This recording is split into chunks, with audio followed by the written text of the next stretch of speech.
Hi. Recently నేను ఒక video చూసా. ఒక ఇంటర్వ్యూలో అమ్మాయిలకు ఇల్లు కూడా లేదని ఒకరు అన్నారు. ఆ వీడియో చాలా వైరల్ అయింది. దాని కింద చాలా మంది మేము అబ్బాయిలుగా అయినా ఉట్టలేదు అని కమెంట్ చేశారు. ఆ కమెంట్స్ కి ఒక సిస్టర్ ఒక అబ్బాయి కష్టాలు, ఒక ఫాదర్, ఒక బ్రదర్, ఒక హస్బెండ్ రెస్పాన్సిబిలిటీస్ గురించి చక్కగా ఎక్స్ప్లెయిన్ చేశారు. అవన్నీ నిజమే, నాకు కూడా చాలా బాగా నచ్చింది. బట్ నా ఒపీనియన్ లో అబ్బాయిలు ఎక్కువ అమ్మాయిలు ఎక్కువ అని ఎందుకు కొట్టుకోవాలి?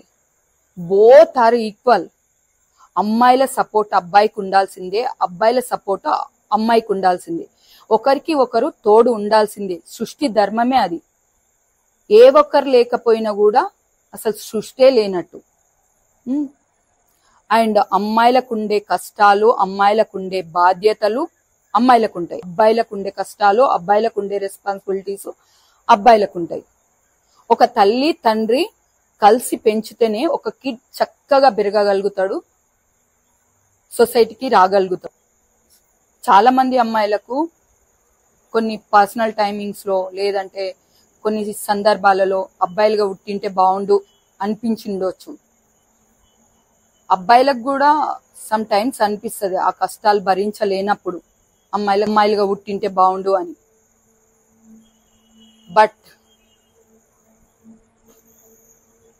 అందులో తప్పు లేదు అనిపించింది.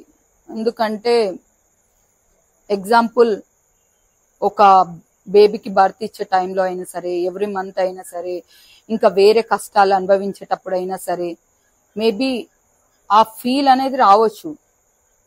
ఇద్దరిలో పాజిటివ్నెస్ ఉంటుంది, ఇద్దరిలో నెగిటివ్నెస్ ఉంటుంది. సో ఎవరు ఎక్కువ కాదు, ఎవరు తక్కువ కాదు, బోత్ ఆర్ ఈక్వలే. సో అనవసరంగా మీరెక్కువ మేమెక్కువ అనుకుంటూ పోతే అది లైఫే అవ్వదు.